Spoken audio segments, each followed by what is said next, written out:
Das Delay, meine Damen und Herren, ich bin Sonam Plamo und herzlich willkommen zu Tibet diese Woche, den wöchentlichen Nachrichten dieser Woche zu Tibet, seiner Heiligkeit, dem Dalai Lama und der tibetischen Zentralverwaltung.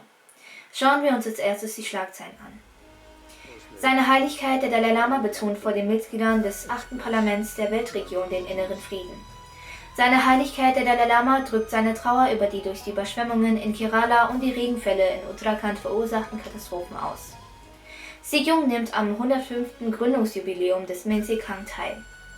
Sikyung besucht Tibeter in Westbengalen und Sikkim. Tibeter in Deutschland laufen für Tibet beim Deutschen Postmarathon Bonn mit. Tibetische Mönche beten für die Opfer des tragischen Brandunfalls in Taiwan.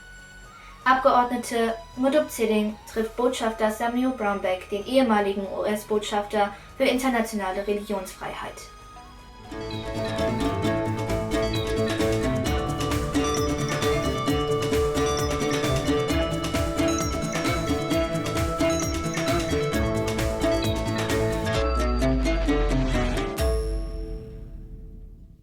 In seiner Botschaft an das 8. Parlament der Weltregion forderte das spirituelle Oberhaupt Tibets, seine Heiligkeit der Dalai Lama, die Mitglieder des Parlaments auf, sich aktiver für Frieden und Harmonie einzusetzen, wann immer es ein Problem im Namen der Religion gibt. Making every effort to bring peace, to bring religious harmony, not through some ceremony or something like that, but from heart. So our 8th Parliament of World Religious Conference, I want to share. You really carry very, very important and relevant to today's reality. Der Vertreter Ngurdup Tseling vom Tibet-Büro in Washington D.C., der zu einer virtuellen Podiumdiskussion mit dem Titel Compassion in Action, a Home for Refugees in India, Mitgefühl in Aktion, ein Zuhause für Flüchtlinge in Indien eingeladen war, drückte Indien seine Dankbarkeit aus und sagte, dass der Grund für das Gedeihen der tibetischen Kultur im Exil einzig und allein in den Bemühungen seiner Heiligkeit des Dalai Lama und der Unterstützung der indischen Regierung liegt. Seine Heiligkeit der Dalai Lama drückte seine Trauer über die Todesopfer der Überschwemmungen in Kerala und der schweren Regenfälle in Uttarakhand zu Beginn dieser Woche aus. Seine Heiligkeit hatte Sri Pinarayi Vijayan, dem obersten Minister des südindischen Bundesstaates Kerala, und Sri Pushkar Singh Dhami, dem obersten Minister des nordindischen Bundesstaates Uttarakhand, geschrieben, um den Familien der Verstorbenen in ihren jeweiligen Bundesstaaten sein Beileid auszusprechen. Sikyung Bema Tseling hob die Vision seiner Heiligkeit des Dalai Lama für die Wiedererrichtung des Menzikhangs im Exil bei einer Veranstaltung im Menzikhang Dharamsala hervor, die anlässlich des 105. Gründungsjubiläums des Menzikhangs in Lhasa am Sonntag dieser Woche stattfand. Der Sikyung bezeichnete den Menzikhang als eine einzigartige tibetische Institution im Exil, die vielfältigen Zwecken dient, und lobte seine Leistungen seit seiner Gründung. Im Rahmen der Veranstaltung wurden mehrere langjährige Mitarbeiter des Menzikhangs geehrt und die verdienstvollen Studenten des Instituts Auszeichnungen überreicht. Das Programm umfasste auch traditionelle Tanzaufführungen von Studenten, eine Buchvorstellung und die Einweihung eines neuen Bereichs auf der Website des Instituts. In seiner Ansprache an die tibetischen Gemeinschaften in Westbengalen und Sikkim sprach Sikyung Bema Tseling über die beiden Ziele der tibetischen Zentralverwaltung, nämlich die Lösung des sino-tibetischen Konflikts durch einen Dialog auf der Grundlage des Ansatzes des Mittleren Weges und die Sorge um das Wohlergehen des tibetischen Volkes im Exil. Sikyung Bema Tseling befindet sich auf einem offiziellen Besuch bei tibetischen Gemeinschaften und Siedlungen in Westbengalen und Sikkim.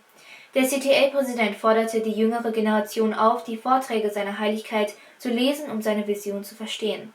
Er sprach auch über die aktuellen Probleme in Tibet und beantwortete die Zweifel der Tibeter an der Arbeit der tibetischen Zentralverwaltung. Die derzeitige Reise von Sikyung in die Nordostregion zielt darauf ab, die tibetische Öffentlichkeit zu treffen und die Situation vor Ort zu bewerten, um politische Maßnahmen und Projekte zu formulieren, die die tatsächliche Situation und Daten genau widerspiegeln. Das Team Tibet der Regionalgruppe Nordrhein-Westfalen vom Verein der Tibeter in Deutschland nahm am Sonntag dieser Woche am Marathon der Deutschen Post in Bonn, einer der größten Laufveranstaltungen in Deutschland, teil. Mit über 4000 deutschen Athleten und Läufern durchquerte eine Gruppe von Tibetern unter dem Namen Team Tibet die Bundesstadt Bonn und andere historische Orte der Stadt auf einer Strecke von 5 bis 40 Kilometer.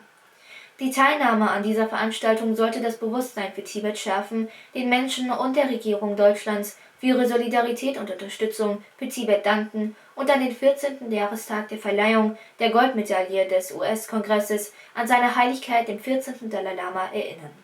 Mehr als 60 tibetisch-buddhistische Mönche in Taiwan sprachen Gebete für die Verletzten und Todesopfer eines Feuerunfalls, der am 14. Oktober ein 13-stöckiges Gebäude in Kaohsiung, einer Stadt im Süden Taiwans, in Mitleidenschaft zog.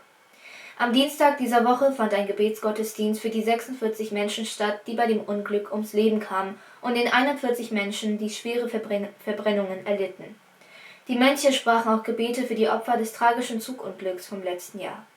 Der Repräsentant Ngurdup Tsering und der Sekretär Dashi Tunduk vom Tibet-Büro trafen sich am Donnerstag dieser Woche mit dem ehemaligen Sonderbotschafter der Vereinigten Staaten für internationale Religionsfreiheit, Samuel Brownback, zu einer Sondersitzung der China Coalition for Religious Freedom im Reagan Building in Washington, D.C.